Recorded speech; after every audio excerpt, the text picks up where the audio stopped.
c'est Romain Mouvet, je suis enchanté devant vous aujourd'hui et merci pour l'invitation de la mêlée. Donc, je suis docteur en psychologie sociale et cognitive, ancien chercheur du CNRS. J'ai travaillé pour le ministère de la Défense et ma spécialité, ce sont les techniques d'influence et de manipulation. Donc, manipuler quelqu'un en moins de 4 minutes, voilà, c'est à moi. Mais en rapport avec les neurosciences. Donc, je vais faire une démonstration rapide. Comment vous appelez ? Jennifer. Il ne faut pas se mettre devant Jennifer avec moi. Les gens, ils le savent, tout ça. Jennifer, je ne fais que parler, mais stressez-vous, calmez-vous. Ouais, et ça énerve de suite. Vous voyez, un mot énerve automatiquement.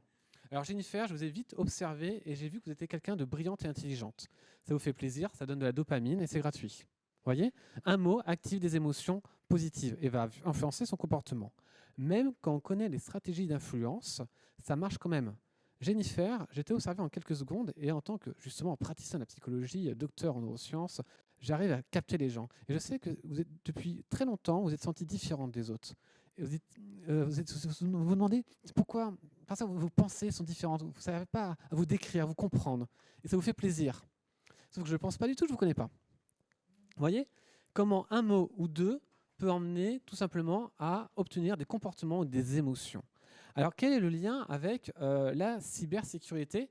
C'est quelque chose qui, pareil, m'a beaucoup étonné, puisque quand j'étais à la Défense, je ne m'occupais pas du tout de la cybersécurité, je m'occupais de la déradicalisation, donc suite au Bataclan, comment amener les gens à être déradicalisés. Et un jour, on m'appelle, donc c'est l'École nationale supérieure de la police qui m'appelle, qui me dit « Romain, on a besoin de toi pour des problèmes de cyber ». Enfin, ça n'a pas été prononcé comme ça, mais moi, étant donné que j'ai un passif un peu de hacker, je me suis dit « Merde, ils ont ouvert mon dossier, ça y est, je me suis fait choper ». Parce que j'ai fait des trucs pas très légaux avec le poker, je connaissais déjà un peu Kali Linux et tout, qui est un outil pour hacker. Donc je me suis dit, ça y est, je me fais choper. Et en fait, je comprends au fur et à mesure qu'ils m'appellent pour un problème de cybersécurité. Ils essayent de me convaincre que c'est un problème de psychologie et pas d'informatique. Moi, je leur dis, non, mais allez demander à des petits geeks avec des lunettes. À la Défense, j'en ai vu plein, ils font des trucs que je ne comprends pas. Pour moi, un hacker, c'est un mec qui tape sur un clavier avec un écran noir et des trucs verts. Pour moi, c'est ça un hacker à la base. Et même moi, je ne me considérais pas comme un hacker. Du coup, je pars à Bordeaux à l'École nationale de la magistrature pour auditer sur un cas très grave en France, dans un poste de sécurité, je ne peux pas vous dire lequel, mais très grave. Et aujourd'hui, j'interviens d'ailleurs dans deux secteurs, l'aéronautique, donc tout ce qui est les agents de la sécurité aérienne, donc j'y étais ce matin à l'ENAC, et dans tout ce qui est l'énergie, mais là, je ne peux pas vous en dire plus. Donc le poste qui a été attaqué, c'est un poste très sensible et on a vu que la personne a lui-même introduit un virus sur son poste, un poste ultra sécurisé. Et en fait, il s'est fait manipuler par une fille à qui il a joué aux jeux vidéo avec elle et tout ça. On n'a jamais entendu sa voix. Et elle lui a demandé d'introduire un logiciel. Donc lui, il a déverrouillé le système de sécurité. Il a installé le logiciel et ça a permis à des hackers d'accéder à tout le réseau. Et à ce niveau-là de sécurité, c'était très grave. C'est pour ça que nous sommes intervenus. Et c'est pour ça, depuis 5-6 ans, je forme les agents de la sécurité aérienne et les gens dans l'énergie à se protéger des cyberattaques. Et particulièrement, pourquoi moi, en tant que psychologue ? Tout simplement parce que la majorité des attaques attaquent le cerveau humain et pas les problèmes informatiques. Donc c'est un peu notre combat aujourd'hui en France. Donc aujourd'hui, je vais aider toutes les entreprises, car on voit Camailleux qui ferme. Cyberattaque, 45 millions, ça leur a coûté. C'est fini. Pour les filles, Lise Charmel, fermé, fini. Cyberattaque. Donc, c'est un événement c'est compliqué. Or, à chaque fois qu'on audite des cas, 9 cas sur 10, c'est quelqu'un qui a ouvert un email, qui a activé un fichier, et le malware qui va demander la rançon. Donc, je pars du principe que si demain, vu que le problème il est humain et qu'on protège l'humain, on protège les entreprises. Donc, je ne crois pas à la solution ultime de l'informatique. Je pense que la psychologie, comme pour ce qu'on fait pour l'aéronautique, la sécurité aérienne, c'est l'humain. Et donc 95%, c'est un chiffre qui est encore une estimation, car on a du mal à l'évaluer, sont dus à des erreurs humaines. Est-ce que vous connaissez ce gars-là ? Vous ne connaissez pas ? 1,3 milliard. Il est extraordinaire. C'est un entrepreneur incroyable en Afrique. Il est multimillionnaire. Il a commencé ici. Et c'est lui qui va commencer à structurer en Afrique les réseaux pour attaquer. Vous savez les emails que vous recevez ? Voilà, Lui, il en est l'origine. Il a fait 1,3 milliard. Et c'est un entrepreneur en fait. Le gars il a monté une start-up. Il s'est dit, tiens, il voyait les gens travailler sur des ordinateurs par terre. Il a structuré, il a amélioré les emails justement avec de l'ingénierie sociale. Alors, ça veut dire avec des attaques psychologiques. Et le mec, il a aujourd'hui, voilà, il vit à Dubaï. Malheureusement, il a tellement montré son argent sur Instagram que le FBI se dit peut-être qu'il y a un lien avec les attaques et lui. Il s'est fait choper. Mais aujourd'hui, le problème, c'est que s'il n'avait pas montré autant de richesse sur Internet, c'était introuvable. Alors, ce qu'il a fait, c'est ce qu'on appelle le BEC. Donc, c'est très simple. Vous achetez des ordinateurs qui sont déjà sur le darknet, où on a déjà le mot de passe. Donc, c'est des gens qui ont déjà fait l'attaque de phishing, qui ont déjà fait tout le travail. Il achète. Il est patient, le gars. Il attend qu'on envoie un email d'un nouveau fournisseur. Il remplace le RIB. Donc, vous faites un virement de 300 000 €. C'est comme ça qu'il a fait 1,3 milliard. Aujourd'hui, vous voulez devenir riche, vous avez plusieurs solutions. Vous pouvez vendre de la drogue, mais c'est compliqué. La meilleure solution aujourd'hui, c'est être hacker. 100 000 € par mois minimum. Et quand vous êtes bon, c'est 1 million. Voilà, c'est super rien. Alors, on pourra en parler. On ne peut pas être sur le territoire français. On pourra en discuter. Alors, c'est compliqué. Je vais vous apprendre à écrire un code secret et de mettre des chiffres allemands dedans. Ce qui va permettre aux enquêteurs de dire non, des chiffres russes, donc du code russe, pour dire allez, c'est russe, on peut rien faire, et je peux être en France. On peut en discuter. Et d'ailleurs, tout c'est en Beancount, avec un mixeur, et puis il y a une société en Corée du Nord qui sont très bons pour vous. Voilà. Après, le compte à Dubaï, c'est un peu mieux. Je suis d'accord. Donc il s'est fait choper, et en fait, pour moi, donc aujourd'hui, je me lance à accompagner les PME, les entreprises dans la sécurité. Hacker, c'est deux choses. Utiliser les bons logiciels et parler au cerveau. On pense toujours qu'un hacker, c'est quelqu'un qui fait des codes incroyables. C'est vrai dans certains cas, mais la majorité, c'est pas vrai du tout. En fait, en 1 heure, vous savez utiliser un logiciel. Moi, je conseille toujours, le préféré, c'est Kali Linux. C'est très simple. Étape 1, étape 2, étape 3. Vous créez un faux compte Google, enfin une fausse page Google, et vous obtenez le mot de passe. Vous pouvez créer rapidement ce genre d'outil avec Kali Linux qui est finalement très libre sur Internet. Sinon, vous payez des logiciels, 200 € par mois, et tout est fait. Tout est automatisé. Avec 1 heure de formation, vous pouvez faire déjà pas mal de choses plutôt sympas. Donc, le côté informatique, ce n'est pas vraiment le problème. Ça va être le problème humain. La première chose que vous devez comprendre pour hacker et devenir un hacker, parce que c'est ce que je fais pour protéger les postes, j'entraîne les gens à devenir des hackers parce qu'à partir de là, ils arrivent à identifier quand ils se font hacker. Et ça marche super bien. Après, il y a d'autres choses qui arrivent quand des gens se font hacker. Il y a l'environnement également. Dans une entreprise, on va toujours dire, je ne vais pas prendre Camailleux, mais il y a du stress, il y a des conditions entrepreneuriales qui font qu'il y a du stress, on clique sur les mails, on ne fait pas attention. Et voilà, et les informaticiens nous mettent tellement de règles qu'on ne peut pas les appliquer, donc on ne les applique pas, et à un moment donné, ça passe. Donc il y a des risques psychosociaux qui va faire que la personne va cliquer. Et surtout, c'est une personne qui va cliquer et à un moment donné, qui met l'entreprise en faillite ou en difficulté à ce moment-là. Mais ce n'est pas la personne qui est responsable, c'est l'environnement qui n'a pas été mis en place pour la protéger. Donc il y a quand même beaucoup de facteurs psychos. Et la première erreur où j'ai dû me battre devant les magistrats, devant des commissaires de police également, c'est de dire, pour eux, la personne qui vont ouvrir le fichier, ils sont responsables. Ils n'ont pas respecté les règles de l'informatique. C'est pas bien. Ils n'ont pas mis un bon mot de passe. Oui, mais le mot de passe, c'est un mot compliqué. Le cerveau, il n'arrive pas à mettre les mots de passe. Donc, il va faire un mot de passe oublié. Après, il va mettre un mot de passe simple. Enfin, oui, c'est compliqué. Donc, mon premier combat, c'est de vous convaincre, et mon combat par rapport à vous, c'est de vous convaincre que l'humain n'est pas rationnel. Or, aujourd'hui, on apprend dans les écoles que l'humain est rationnel. C'est faux.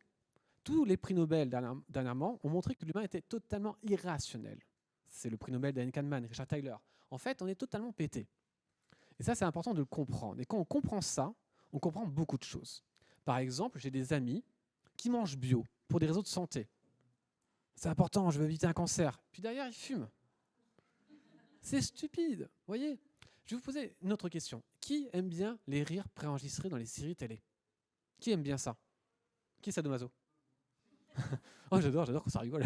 Non, vous les aimez pas, mais on les garde parce que votre cerveau, lui, les adore. Et si je les retire, ça marche moins bien. Donc entre ce que votre cerveau veut réellement et ce que vous dites, il y a une différence. Et si vous comprenez ça, vous comprenez l'humain. Si vous comprenez l'humain, vous faites ce que vous voulez dans votre vie. et vous êtes vous êtes un excellent hacker. Donc la première chose, c'est nous sommes irrationnels.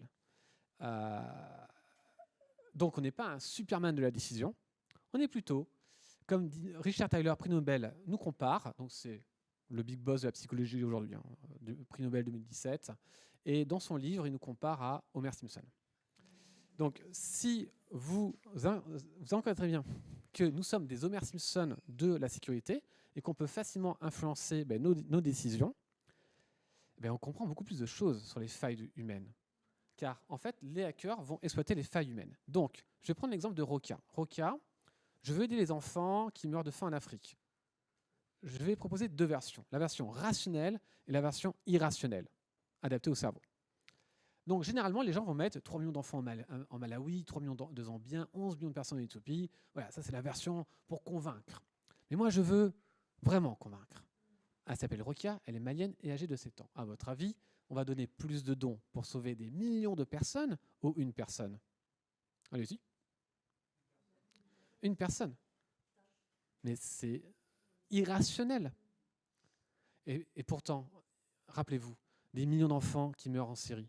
Ouais, c'est rationnel, c'est comme les répangistes, on ne les aime pas. Mais ça ne rentre pas. On le comprend, mais ça ne s'intègre pas. Des millions d'Ukrainiens qui meurent de la guerre. Ouais. Mais on s'en fout en fait. On va tous dire, ouais, c'est mal, mais au fond, notre cerveau va dire, je m'en tape. Votre cerveau qui aime bien les rires préenregistrés, encore une fois. Et du coup, il a fallu mettre le petit Jordan ou Nonal sur mort pour la Syrie, là, sur une plage, pour dire, oh, c'est incroyable, un enfant mort, ça y est, là c'est le scandale. Là, si on veut faire du bon marketing, on met un enfant ukrainien mort, tué par les Russes, ça explose. Ils ne l'ont pas encore fait, mais c'est une stratégie. Sinon, on peut dire, ils ont cassé un truc avec les enfants. Ça marche bien. Vous voyez, c'est comme ça qu'on parle au cerveau. Demain, des politiciens font ça, ils sont super forts. Donc, elle s'appelle Rokia, ça marche au cerveau parce que notre cerveau n'est pas en capacité de traiter des millions de personnes. C'est pas possible. Sinon, vous devez acheter Neuralink de Elon Musk, peut-être pour améliorer votre capacité cognitive. Là, ça peut marcher. Sinon, ça ne fonctionne pas. Il faut parler de cette façon-là. Et là, ça fonctionne bien. Et vous activez l'altruisme. On imagine Rokia. Et là, on a l'action. Et là, ça fonctionne. Si vous faites la même chose pour hacker, vous allez avoir des super résultats. Je vais maintenant, et c'est mon devoir, de vous montrer comment fonctionne le cerveau. Tout simplement, le cerveau. Et après, on va l'appliquer à des cas concrets. C'est Daniel Kahneman, prix Nobel en 2002. Donc, ici, donnez-moi une émotion. Allez-y. Une émotion qui est la joie. On est tous d'accord. On est tous d'accord. Ouais, on est tous d'accord que la joie est arrivée spontanément à votre esprit. C'est inconscient. Alors, ceux qui ont vu la colère, vous avez 7% de chance d'être un psychopathe. Voilà, je vous le dis en cas où.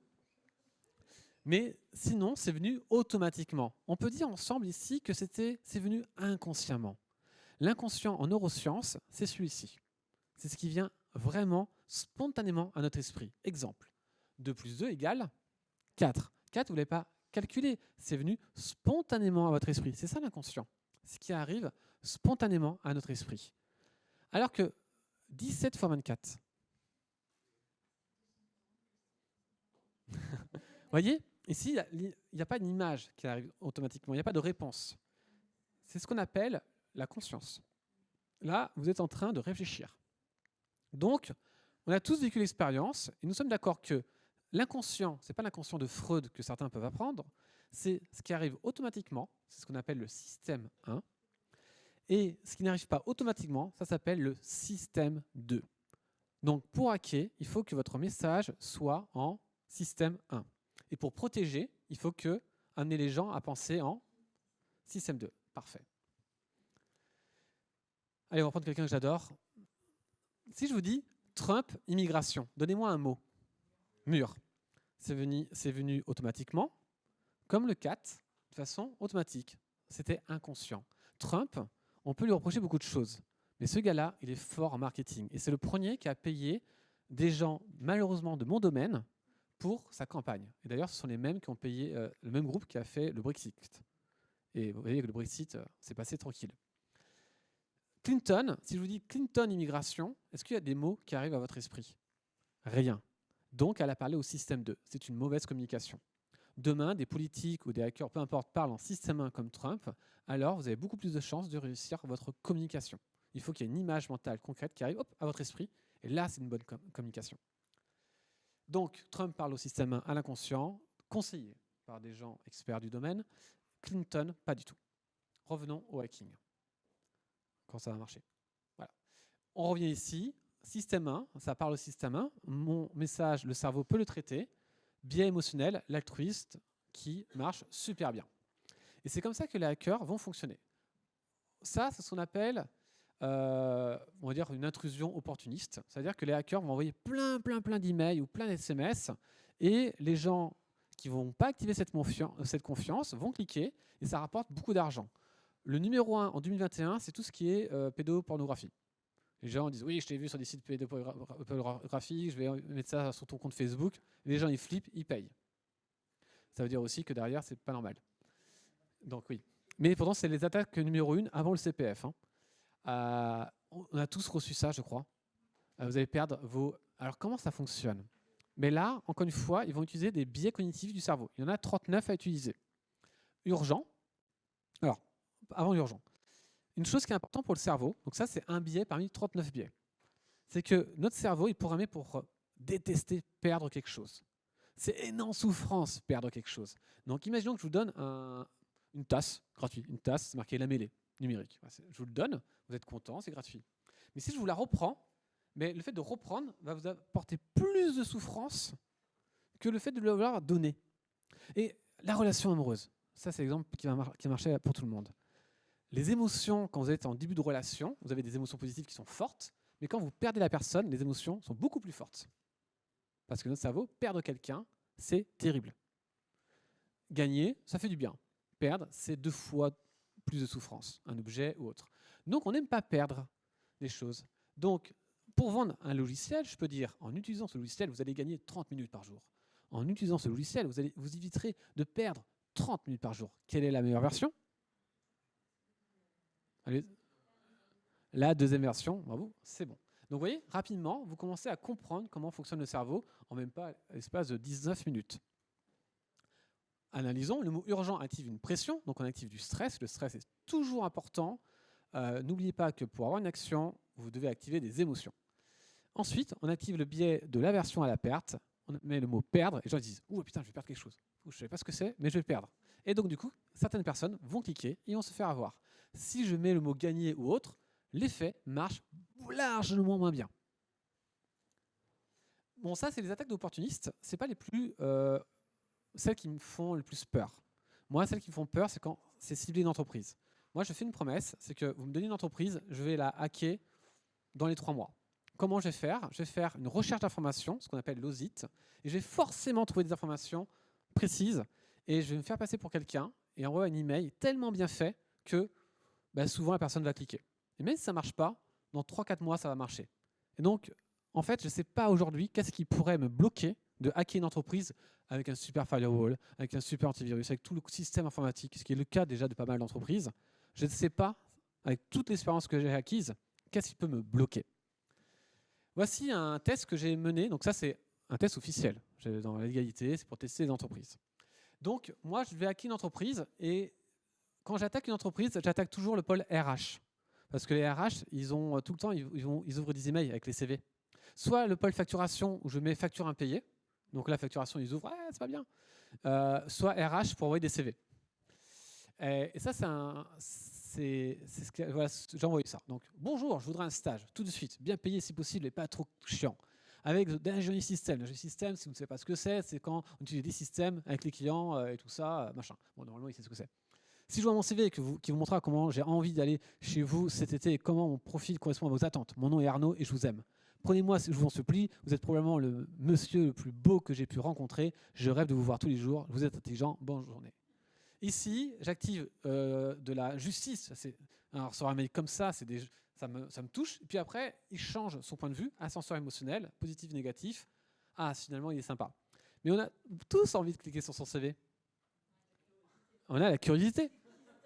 Voilà, c'est qui se taré. Alors, ce que je ne dis pas officiellement, c'est que je mets PS, le CV a été fait à partir d'un logiciel dynamique. Je ne sais pas ce que c'est, Parce que pourquoi? Quand ils vont ouvrir le CV, il y aura 2 messages de sécurité. Il ne faut pas ouvrir ce CV. OK. Vous êtes sûr d'ouvrir ce CV? Danger. Les gens mettent 2 fois OK et ils ouvrent. C'est-à-dire que les gens qui ont ouvert, ils sont à peu près 42% à ouvrir le CV. Sauf que le problème, c'est que ça télécharge un malware qui rentre dans l'ordinateur et c'est bon, j'ai accès à l'ordi. Et là, j'ai accès à la webcam, OK Logger, je peux aller prendre mon temps pour bloquer les autres ordinateurs pour demander une demande de rançon. J'ai accès à tout. Enfin, beaucoup de choses en tout cas. Vous pouvez aussi activer la webcam si vous voulez. Oui, juste en activant ici ce CV. Et avec un message qui est extrêmement convaincant. Ça, c'est un parmi tant d'autres. Là, actuellement, je teste un nouveau truc, c'est j'envoie un email, je dis, voilà, je change d'adresse email, je change d'entreprise, voilà mon nouveau... donc, ils disent OK. Et après, j'ai dit, voici mon nouveau RIB. Et en plus, je l'ai testé réellement parce que j'ai changé d'entreprise, parce que j'ai plusieurs entreprises, et là, j'en crée une nouvelle. Donc, j'ai vraiment envoyé ça. C'est passé nickel, quoi. Ils m'ont demandé, OK, pas de problème, Romain. Et c'est passé tranquille. Bon, je me suis hacké moi-même, mais... donc, c'est le prochain test pour une entreprise, je vais tester le changement de RIB pour voir. Oh, je pense que ça a marché. Alors, on va prendre une étude de cas qui vaut 1 million, parce que souvent, on va prendre des informations sur la personne et on va utiliser des leviers émotionnels. Les leviers émotionnels, c'est qu'il y a toujours un levier chez quelqu'un qui va marcher plus qu'un autre. Par exemple, Mathilde vient d'être nommée directrice marketing dans une grande boîte de prêt-à-porter. L'ancienne directrice a été licenciée pour un manque de résultats. Ici, ça m'intéresse. Moi, sur LinkedIn, dès que je vois que quelqu'un change de poste, alors là, c'est le signal des hackers. Oh, quelqu'un change de poste, super. C'est les plus faciles à manipuler parce qu'ils sont nouveaux. Ils ne connaissent pas tous les process. La formation onboarding, qui est jamais vraiment bien faite, est souvent faite par des informaticiens qui changent ton mot de passe, il ne faut pas cliquer là, il ne faut pas faire ça. Donc ça ne marche pas. On a vu, c'est pas suffisant. Et comment je vais faire pour manipuler Mathilde et accéder à son compte et demander une demande de rançon de 1 million? Et vous êtes très dangereuse. Vous êtes super dangereuse. En effet, il suffit de faire quoi? Ici, Mathilde, elle est nouvelle dans son poste. On sait que le levier émotionnel, quand quelqu'un est nouveau dans son poste, c'est la honte. On a peur de décevoir. Et donc, du coup, mettre le mot erreur dans le message est très puissant. Je pourrais dire, bravo Mathilde, écoute, voilà, on m'a coupé tous les accès de mon compte. Voici des dossiers qui manquent donc sur LinkedIn ou un mail. Voici les plans marketing qu'on avait prévus avec telle agence. Je t'envoie tout. Bon, nous, on ne l'avait pas appliqué, mais voilà, j'espère que tu ne feras pas autant d'erreurs que moi. Machin chouette. Voilà, on peut envoyer un beau message, se faire passer par l'ancienne directrice ou par une ancienne agence qui a travaillé. La personne, elle est en stress. En plus, c'est l'ancienne qui était probablement méchante, qui a été virée. Bon, bref, vous avez le stress, quoi. C'est un Gmail, c'est indétectable. Paf, on rentre dans le réseau, on bloque tous les réseaux. Si vous bloquez le e-commerce de ce prêt-à-porter, faillite. Quasiment, vu que toutes les e-commerce, enfin toutes les boîtes aujourd'hui avec le Covid ont baissé, elles sont tous enfaiblies. Donc si demain une boîte de prêt-à-porter se fait hacker maintenant, et son site e-commerce, bam, la faillite c'était quasiment... et ça m'a pas pris de temps. Là, je pourrais le faire avec vous tout à l'heure. Je prends un logiciel, on le paye 200 € par mois, il y a un guide, hein, c'est fait. Il y a une vidéo de YouTube. J'applique ça, le message, et j'active. Ça, c'est le plus gros problème qu'on a aujourd'hui. Et on a les solutions, mais c'est le plus gros fléau. La solution que nous, on a, maintenant, vous la connaissez, c'est, vous l'avez très bien dit, vous activez le système 2. Donc, nous, quand on intervient, par exemple, on va analyser les profils comportementaux, parce qu'il y a certains profils qui vont plus se faire voir que d'autres. On va vite les identifier avec des tests rapides qu'on maîtrise plutôt bien. Le niveau de conscience, ici, vous avez augmenté tous votre niveau de conscience. Donc déjà, juste en vous expliquant comment fonctionne l'humain, comment on est irrationnel, ou vous donnant quelques cas, vous êtes moins susceptible de vous faire hacker. C'est incroyable. Et si je vous entraîne un peu plus, je ne pense pas que dans l'année, vous allez vous faire hacker, car vous aurez un niveau de vigilance plus élevé. En même pas quelques minutes finalement. Il faut très peu de temps pour activer cette vigilance. Mais il ne faut pas que ce soit un cours. Il ne faut pas que ce soit ne cliquez pas là, ne cliquez pas là. Quand on donne plus de règles dans la sécurité au travail, plus on donne des règles, plus on augmente les accidents de travail. Pourquoi? Parce que quand on donne trop de règles, on ne peut plus travailler. Moi, je suis entrepreneur. Si demain j'applique toutes les règles de sécurité des entreprises, mon entreprise, elle ne marche plus. Parce que ce n'est pas possible. Donc, on doit adapter l'environnement. Ce qui est l'autre cas, c'est qu'on va analyser l'environnement. Par exemple, un compte administrateur, ça doit être une personne précise, avec une IP précise, et pas tout le monde le compte administrateur. Moi, on me donne souvent le compte administrateur, mais c'est super grave en fait. Si vous avez le compte administrateur de votre site e-commerce ou de votre logiciel, peu importe. Donc, il faut savoir isoler les postes et savoir former individuellement ce genre de postes. Et la maturité émotionnelle, c'est ce que j'ai dit tout à l'heure, c'est comment on va réagir. Gardez toujours à l'esprit qu'un hack, c'est souvent, dès qu'on regarde, il y a toujours d'autres biais. Par exemple, il faut être honnête, oui, certains salariés, parce que le patron le demande, font des choses qui sont limites. Mais c'est normal en fait, dans les entreprises, il y a toujours des choses limites. Il y a du stress. Quand on est à 3 mois avant les soldes, il y a du stress. Il y a du stress au travail. Et puis le télétravail, ça va faciliter le boulot. Donc vous voyez, tout ça fait qu'il y a un environnement qui est très psychologique, qui vont favoriser les attaques. Et aujourd'hui, notre mission, c'est de sécurité informatique. Attention, firewall, antivirus, mais également créer l'environnement, former les personnes à ce que je viens de dire, activer du système 2, et quand vous voyez le virus, tac, système 2. Et donc du coup, vous protégez, vous regardez l'email, vous regardez, il y a des logiciels qui permettent de vérifier les pièces jointes ou passer par d'autres plateformes. Voilà, je vais m'arrêter, je vais répondre aux questions, il me reste 3 minutes. Merci beaucoup.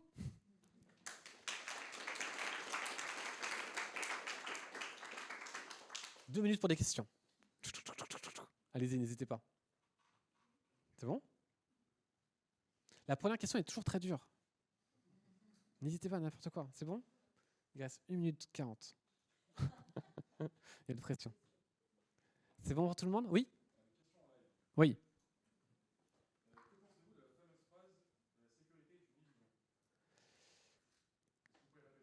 Oui, donc la question c'est, est-ce que la sécurité actuelle est une illusion? Je pense que oui, malheureusement. En fait, aujourd'hui, concrètement, alors après, nous, avec mon équipe, je ne vois pas quelle entreprise peut aujourd'hui m'empêcher d'hacker. Je ne vois pas qui pourrait Là, vous me donnez une entreprise, vous me laissez 3 mois, je ne vois pas qu'est-ce qui pourrait m'empêcher de prendre des informations sur LinkedIn, de cibler la bonne personne, de faire passer pour un fournisseur ou un nouveau client, parce que les gens ne sont pas assez éduqués. Et tant qu'il n'y a pas cette éducation-là, c'est impossible, parce que même les firewalls, on peut les passer, des antivirus, on peut, dans certaines conditions, les passer. Je ne vois pas qu'est-ce qui pourrait m'empêcher. Donc aujourd'hui, oui, parce que c'est nouveau. Et que le problème, vu que c'est nouveau, le problème il est humain, mais la réponse elle est informatique. Donc à partir de là, c'est ça qui pose problème. Parce qu'en fait, les mecs, ils ont bien bossé. Les systèmes de sécurité sont bien mis en place, en fait. L'erreur, même, elle est humaine dans la configuration. Mais aujourd'hui, ce qui a été créé, c'est plutôt très bon. Nous, quand on intervient dans l'entreprise, c'est top, hein, il y a tout. Hein, les mecs, ils ont fait leur boulot. Mais pourtant, ça ne fonctionne pas. Oui. Cette phrase elle-même est un hack du cerveau. Et ça nous met dans des conditions où on pense, parce que la problématique c'est quand même la compréhension globale des enjeux de la cybersécurité, qu'est-ce que je gère, qu'est-ce que je ne gère pas quand je suis un entrepreneur. Entendre ça de la part de professionnels de la sécurité est une illusion, ça veut dire quand même que je suis dans un flou et je ne saurais pas vraiment savoir si je suis en sécurité ou pas. Donc cette phrase en elle-même est quelque part un hack. On est toujours en sécurité en relatif à nos objectifs de sécurité. Donc, moi, la sécurité de mon enfant n'est pas la même que la sécurité du tien, qui n'en a pas d'ailleurs. Et donc, voilà, il faut se méfier de ce genre de phrase. Et je pense que... Voilà. Est-ce que vous avez d'autres questions dans le public? Oui. Vous voyez, la première question, c'est toujours celle-là. Tu étais en 1 minute seconde avant elle.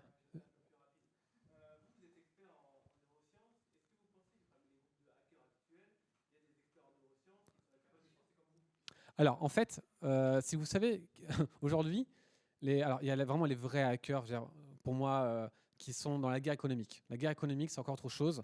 Le premier cas que je vous ai parlé, c'est une guerre économique. Donc là, en effet, c'est probablement, vu le niveau d'ingénierie qui était derrière, russe, chinois, français ou des Américains. On ne sait pas. Maintenant, la majorité des attaques, c'est que pour l'argent. Et en effet, c'est le meilleur métier du monde aujourd'hui, clairement. La majorité, on pense que c'est des Russes. Être dans les réseaux moi-même, c'est des Africains, clairement. Enfin, ils sont tous en Afrique, et la majorité sont en Afrique ou en Dubaï, et ils organisent ça comme des entreprises. Et en fait, oui, parce que ce pas des vrais hackers dans le sens informatique du terme. En 1 heure, vous savez maîtriser des logiciels. En 1 heure. 1 heure ou 2, vous savez créer un système. Avec des failles, parfois c'est pas parfait, c'est pas grave en fait, parce que c'est sur la masse. Donc aujourd'hui, les hackers qui hackent aujourd'hui, vous entendez, ils sont passés par, et quand nous on voit, c'est des emails ou des messages qui sont de l'ingénierie sociale. Donc ce sont des psychologues. Ils n'ont peut-être pas mon niveau, en tout cas, moi il y a 4 ans, quand j'ai fait des expertises, c'était moyen. Aujourd'hui, je trouve que ils ont des super formations et c'est de mieux en mieux. Et là, ce qui se passe actuellement, se faire passer pour l'ancienne directrice, c'est un coup de génie. Donc, C'est ça, ils sont formés. Pourquoi? Parce que dès qu'il y a de l'argent, il y a de la motivation. Et aujourd'hui, on a compris que la cybersécurité, il y a de l'argent. Donc argent égale motivation. Aujourd'hui, clairement, c'est le métier qui apporte le plus d'argent et le plus le plus sécurisé. Puisque vous ne pouvez pas vous faire choper réellement si vous êtes malin. Avec les mixeurs, avec la crypto-monnaie, c'est compliqué. C'est vraiment compliqué. Et en plus, si vous envoyez le signal de la Russie, c'est encore plus compliqué. Donc oui, aujourd'hui, la majorité des attaquants ne sont pas des vrais... les gars, ils ont appris l'ordinateur, il n'y a même pas... vous voyez les conditions, c'est pas des conditions de gens qui ont fait un bac plus 5 en ingénierie. Donc ce sont des psychologues.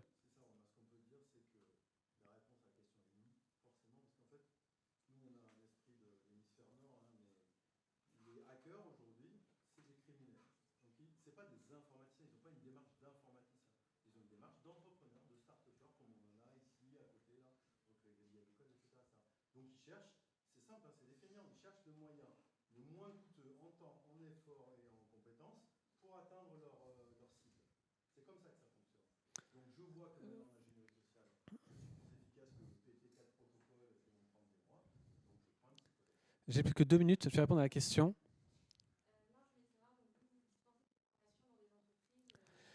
Alors, oui.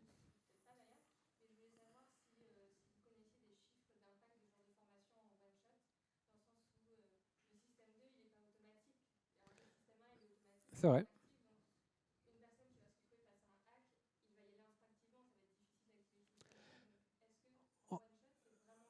Oui, alors totalement. En fait, ça a été fait dans pas mal de domaines, pas que dans le domaine de la sécurité. Les psychologues se sont dit comment on fait pour amener les personnes à avoir les bons comportements. Donc ce qu'on appelle la communication engageante et le nudge, ou les stratégies métacognitives. Si je vous commence à expliquer, à faire un cours, ce qu'il ne faut pas faire et pas faire, il n'y a que 8% qui vont être protégés. Aujourd'hui, si je vous apprends à faire vous-même des hacks, si je vous apprends à maîtriser l'humain en faisant vous-même des exercices, c'est vraiment un apprentissage. Et là, vous allez être beaucoup plus fort et beaucoup plus résilient à identifier. Maintenant, oui, il y a des rappels chaque semaine, et surtout, ça ne va pas suffire, il faut un environnement de travail. Si maintenant tout le monde est à l'école administrateur, ça va être compliqué. Donc en fait, si on travaille l'environnement humain et les formations, déjà, oui, largement, vous réduisez largement. Attention, c'est comme les actions de travail. Comme on a réduit les actions de travail dans les entreprises, un jour on dit, ouais, peut-être c'est l'humain en fait. Et là, on a fait l'humain et ça cartonne. Et c'est comme ça qu'ils ont eu les prix Nobel en fait. C'est grâce à ça, Richard Taylor. Donc oui, on est persuadé que déjà, vous n'allez pas réduire à 100%, car comme je vous dis, c'est très très dur, mais vous allez déjà réduire bien les risques de se faire hacker. Aujourd'hui, moi, je n'intervenais que parce que je n'avais pas le temps, dans l'énergie et dans la sécurité aérienne, et suite à l'augmentation des menaces, je me suis dit, bon, allez, on a une intention qui fonctionne, qui est blindée avec l'ENAC, hein, c'est fait avec l'ENAC d'ailleurs tout ça, hein, avec l'École nationale de l'aviation civile. Aujourd'hui, on s'est dit, allez, on monte une société et on va aider les PME, les entreprises à ajouter l'humain comme un composant essentiel. Donc c'est de faire une entreprise, mais je ne veux pas être le seul, parce que nous, on est une équipe, on est encore jeune, on a 6 personnes. Moi, le but, c'est que toutes les entreprises utilisent ça pour aller rapide, parce que nous, on aura pour 20 ans de travail. On n'aura pas le temps, en fait. Ce sera trop tard. Donc le but, aujourd'hui, c'est nouveau. Hein. J'ai décidé ça, on lance ça en septembre. Mais suite à la demande. Avant, je refusais. On me demandait, oui, venez nous sécuriser, formation, ouais, j'ai pas le temps. J'avais d'autres entreprises à côté, et puis nous, désolé, on fait que l'énergie, et l'aérien, parce que si là, ça tombe, ça fait mal. C'est peu probable, mais le jour où ça tombe, ça fait mal. Et on sait que ça va tomber. Donc ça, pour nous, c'est la priorité, parce qu'aujourd'hui, on est en guerre, quasiment. Et l'aérien, c'est un des plus gros secteurs de sécurité, donc on doit le protéger. Et l'énergie, vous le connaissez bien, là aussi, c'est un haut niveau. Donc maintenant, oui, on parle à toutes les entreprises, même les PME, peu importe. Et on commence que maintenant à parler de ça. Voilà. La dernière question, je vais me faire tuer. Il me fait des menaces de mort. Vas-y, tu vas arrêter. Vas-y.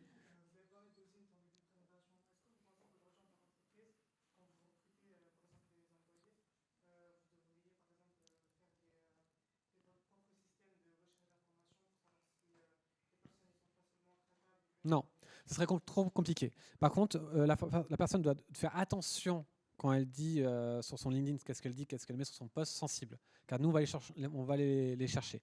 Et maintenant, par contre, je conseille de faire attention aux nouveaux posts parce que c'est un indicateur de hacker. Ça va vous donner une alarme. Moi, dès que je vois nouveau poste, ok, je le mets dans mon fichier, je sais que je peux attaquer. Donc, il y a des conditions, mais vous pouvez pas il faut faire attention car vous avez besoin aujourd'hui de communiquer sur les réseaux sociaux. Là, j'ai entendu un conseil qui m'a énervé. Encore, c'est des boomers qui disent ouais, salut, il faut couper les réseaux sociaux, pas se faire hacker, allez pas sur LinkedIn, donnez peu d'informations. Mais qu'est-ce que tu vas faire quoi? Aujourd'hui, on vend grâce aux médias, grâce aux réseaux sociaux. Donc non, vous devez être sur les réseaux sociaux, mais il faut savoir structurer sa façon de penser sur les réseaux sociaux. Ce qui est simple en fait, ça demande 1 heure, c'est juste que les gens n'y pensent pas. Voilà. C'était la dernière question parce qu'il faut que j'arrête.